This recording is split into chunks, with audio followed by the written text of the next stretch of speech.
I'm only telling this story once. I don't care if you believe me or not. I just need to get it out. This happened in October 2018, about 40 minutes outside Portland. I won't say exactly where, because the place doesn't exist anymore. It was a Friday night, and I'd just gotten off a double shift at the restaurant where I worked. I was exhausted, but my roommate had been begging me all week to go to this haunted corn maze. I almost said no. I wish I had. We got there around 9. The parking lot was mostly empty, just a few cars scattered near the entrance. That should have been my first red flag. It was a Friday night in October.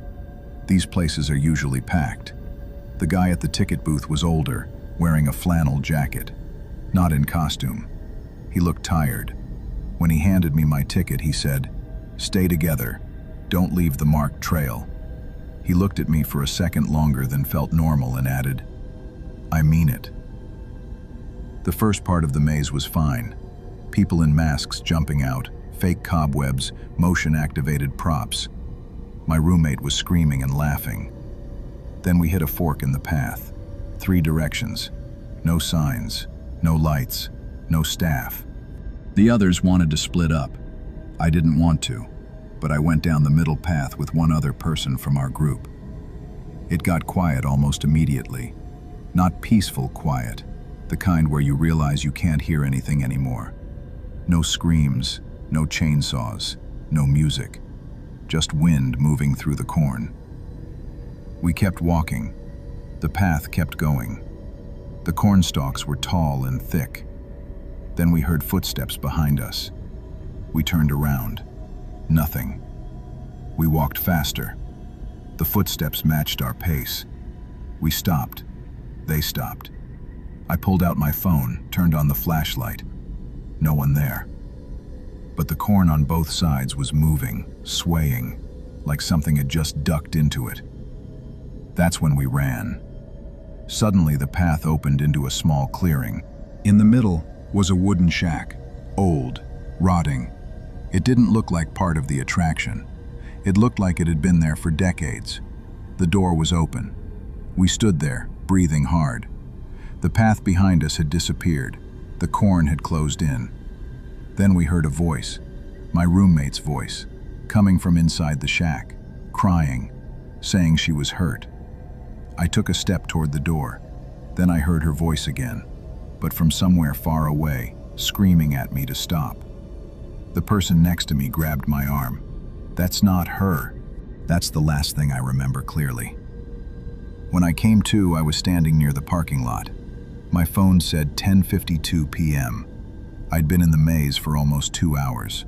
My clothes were covered in dirt. My hands were scraped. No memory of how I got out.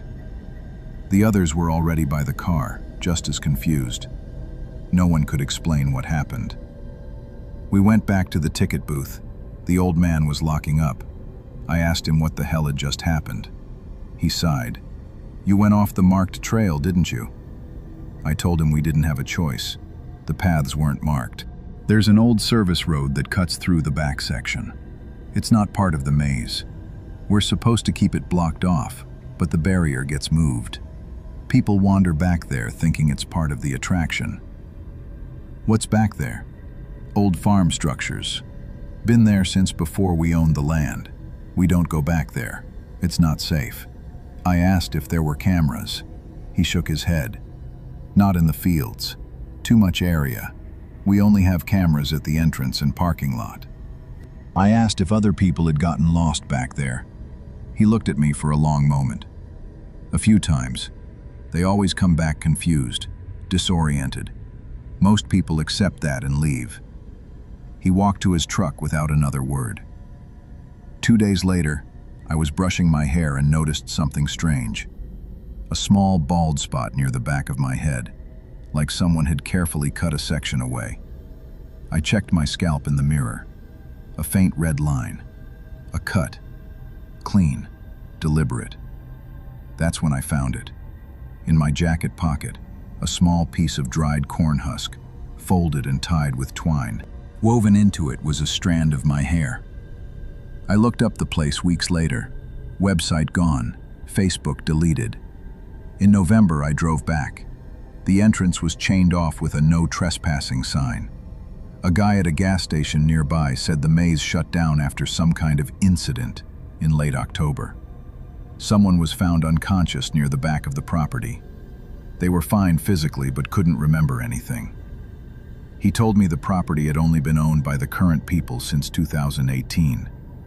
Before that, it was a working farm owned by the same family for generations. The last owner was an old man who lived alone after his wife died. In 2015, he was diagnosed with dementia. His kids tried to get him into assisted living, but he refused. They hired a caretaker. She said toward the end, he would wander into the fields and get lost for hours. They'd find him standing in the corn, confused, talking to people who weren't there. He died in 2016, natural causes. The family sold the property in 2017. A couple bought it cheap and started the haunted maze. But the gas station guy said something that made my blood run cold. The caretaker told people that in the weeks before the old man died, he kept talking about the others. People living in the backfields. People who'd been there long before his family owned the land. He said they watched him, followed him, and when he died, they'd still be there. When the new owners started clearing land for the maze, workers refused to go into the back section. They heard voices, footsteps. One guy saw someone standing in the corn, watching. When he called out, the figure walked deeper into the field. When he followed, no one was there. The new owners left that section alone, just roped it off. But the ropes kept getting moved. The gas station guy looked at me. "You're not the first person to come back from that maze confused." I asked what he thought was really going on. He shrugged. "Maybe it's the land. Maybe people just get disoriented. Or maybe that old man was right. Maybe there is something back there. Something that was here long before any of us." The person who'd been with me that night had the same bald spot, same cut. They found a corn husk in their jacket too. We never reported it. I still have it. The only proof something really happened. I don't know what that shack was. I don't know who or what was in those fields. But we weren't just lost. Something was watching us, waiting, and when we got too close, it took something from us. Sometimes, late at night, I still hear it. That voice, calling my name, telling me softly, "Come back."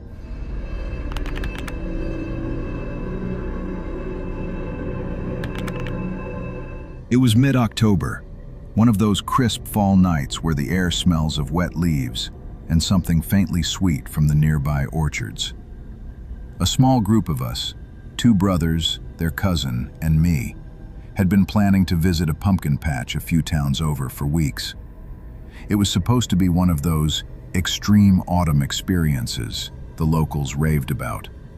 Pumpkin picking, hay rides, and a few spooky corners left untouched for thrill seekers. We arrived around 8.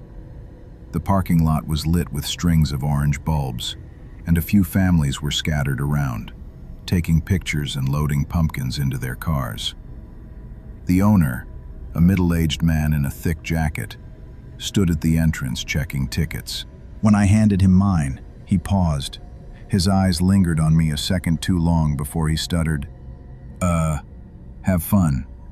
Yeah, enjoy." His fingers trembled slightly as he tore the stub, and I noticed his eyes flick briefly toward the far end of the field before he looked away. Something about it felt off. At first, everything was normal. We wandered through the main rows of pumpkins, laughing and pointing out the biggest ones. The air was cold, the stars bright, and the faint sound of laughter from the hayride made everything feel safe. Until we noticed the far edge of the field, where the pumpkins grew sparse and the grass taller. It was marked with a faded rope and a staff-only sign. The air seemed colder the moment we crossed that line. The ground was uneven, and in the distance stood a small wooden shack, its paint flaking and one of the windows shattered like jagged teeth. The wind picked up, whistling through the dry stalks. One of the others joked about the ghosts of last year's jack-o'-lanterns, and we laughed, but it didn't feel right. Then, out of nowhere, a scream tore through the night. It wasn't close, but it wasn't far either. Somewhere deep in the field. It didn't sound playful. It sounded real. Terrified, we all froze. The laughter stopped. When we called out, no one answered. The families near the entrance hadn't reacted. No one else had heard it, or they pretended not to. The silence after that was heavy, almost unnatural. We decided to head back, but the rows looked different now. The path we came through wasn't where it should have been. The shack, which had been maybe 50 feet away, looked farther now, distant, like the field had stretched somehow. When I turned around, the footprints we'd left didn't lead back to the entrance. They curved in a circle. Something wasn't right. That's when the footsteps started, slow, heavy, coming from between the pumpkin rows. It wasn't the sound of someone walking on dirt. It was deeper, like the ground itself shifting. I turned my flashlight toward the noise, and the stalks trembled violently, as if something large had just brushed through them. But when the light hit, there was nothing, just pumpkins, still. Then we heard a voice. It came from the direction of the shack, weak, trembling. "Help me, please." We all froze. It sounded like one of the girls in our group. Same tone, same pitch. But she was standing right beside me. The voice called again, this time saying one of our names. It was pleading, scared, and perfect. Too perfect. That's when it clicked. Whatever it was mimicking us. We ran. None of us said a word, we just ran. The grass whipped at our legs, pumpkins rolling under our feet. Somewhere behind us, the voice kept calling, now changing tones, switching from one of us to another. At one point, I glanced over my shoulder and saw someone, tall, wearing a white shirt, standing between two rows, perfectly still. I blinked, and the figure was gone. Every direction we turned looked wrong. The field kept twisting, pulling us deeper. It felt like the rows themselves were moving. Finally, after what felt like forever, we stumbled out onto the main path again, dirt-streaked, shaking, gasping for air. A few people turned to look at us, confused. A woman asked if everything was all right. None of us could answer. We just nodded and muttered something about getting lost. We found the owner near the entrance, sipping coffee. I told him there was something in the back field, a shack, voices, someone calling our names. He froze, just for a second, before forcing a laugh. "Ah, that area? Just old equipment. Kids wander back there sometimes, nothing to worry about." But his voice cracked halfway through the sentence. He couldn't meet our eyes. His hands were shaking. When we pressed him, he shrugged it off again, saying the same thing. Overactive imaginations, teenagers scaring themselves. But as he spoke, his eyes kept darting toward the back of the field. We weren't the only ones. A few other teens nearby mentioned hearing things too. Someone calling their names, seeing a figure near the shack. One said they'd found a fresh handprint on the shack door. The owner's fake smile disappeared completely after that. He knew something was out there, but he wasn't going to close the field, not while people were still buying tickets. We left soon after. On the way to the car, one of the others swore they saw a shadow moving between the pumpkins. Tall, fast, gone when the flashlight hit it. The drive home was dead silent. No one spoke. I stared out the window, watching the dark fields blur by. Just before we reached town, I thought I saw a figure standing on the side of the road. White shirt, no face. But when I blinked, there was nothing. That night, I couldn't sleep. Every time I closed my eyes, I heard that voice again. Soft, familiar, wrong. Sometime after midnight, a faint scratching sound started at my window. Slow, deliberate. I got up, heart pounding, and peeked through the blinds. He was there. The tall figure in the white shirt stood in my yard, perfectly still, staring up at my window. His face was pale. His eyes were just dark, empty holes. I screamed. My parents rushed in, turned on the lights, but when they looked outside, he was gone. The only thing left was a single, fresh handprint on the windowsill, smeared with damp dirt. I never went back to that pumpkin field. None of us did. But the place is still open. The owner still stands there every October, smiling, tearing ticket stubs, pretending everything's fine. And sometimes, late in the fall, when the wind moves through a field of pumpkins, I swear I can hear a voice calling my name. Soft, familiar, wrong. I never answer.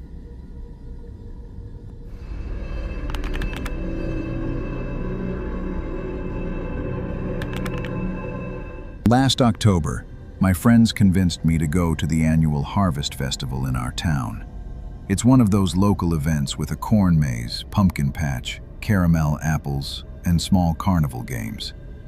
I wasn't really into Halloween anymore. I'd outgrown the whole trick-or-treat thing. But they made it sound fun, and it was a Friday evening, so I thought, why not? The festival was packed when we got there, but it had that cozy, small-town vibe. Kids ran around in costumes, couples were taking pictures by hay bales, and there was a line for the hot cider that stretched across the field. I decided to grab some chocolate from one of the vendors while my friends went to ride the hay wagon. The guy running the stand was friendly, chatting about how he'd been doing this festival for years. Everything felt normal, maybe even a little nostalgic. Once I had my chocolate, I noticed that my friends had disappeared into the corn maze. I'd gone in a few times before, but usually during the day with groups. Tonight, it was almost pitch black inside the tall, dry stalks. I figured I'd follow them and meet up somewhere in the middle. I had my phone's flashlight on, and honestly, I thought it would be fine. At first, it was just the crunch of dry corn under my boots, and the occasional laughter echoing from somewhere deeper in the maze. But after about 10 minutes, I realized I hadn't seen my friends in a while, and the laughter had stopped. I called their names softly, but there was no response. My stomach sank a little. Usually, even in a big maze, you'd hear someone. That's when I noticed him. A man, or at least what looked like a man, standing in one of the narrow paths ahead. I froze. He was tall, wearing a dark hoodie and jeans, and his hands were shoved into his pockets. I could barely make out his face in the dim flashlight glow, but there was something off about him. Not threatening exactly, but just wrong. I couldn't tell if he was real, or if my imagination was playing tricks in the darkness. I thought about turning around, but I didn't want to get completely lost. I tried to walk past him quietly, hoping he wouldn't notice me. But as soon as I took a step, he moved, just slightly, to block the path. "Lost," he said, his voice calm but low. I swallowed and shook my head, mumbling, "Just looking for my friends." He didn't say anything for a moment, just stared. Then he nodded slowly, and I thought maybe he was going to move, but instead, he tilted his head like he was studying me. I felt a shiver run down my spine. I tried to take another step, and he did the same. I remembered my phone. "I think I should call them," I said nervously, raising it. He didn't flinch or move, just kept watching. Then he whispered, almost to himself, "They never come back." Something about that sentence made my blood run cold. I didn't stick around to figure out what he meant. I ran, through the twists and turns, through the maze's dead ends and narrow paths, the sound of dry corn snapping under my feet. My flashlight flickered once, and for a second I thought I saw him at every corner, just standing there, waiting. Finally, I burst out of the maze near the exit, panting, heart racing.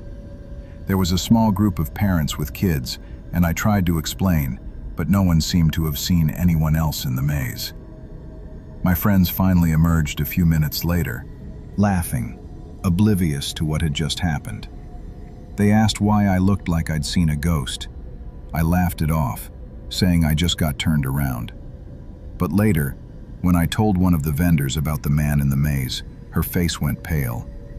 She leaned closer and whispered, "You didn't see him, right?" "Not close?" I nodded, still uneasy. She shook her head. "That's good.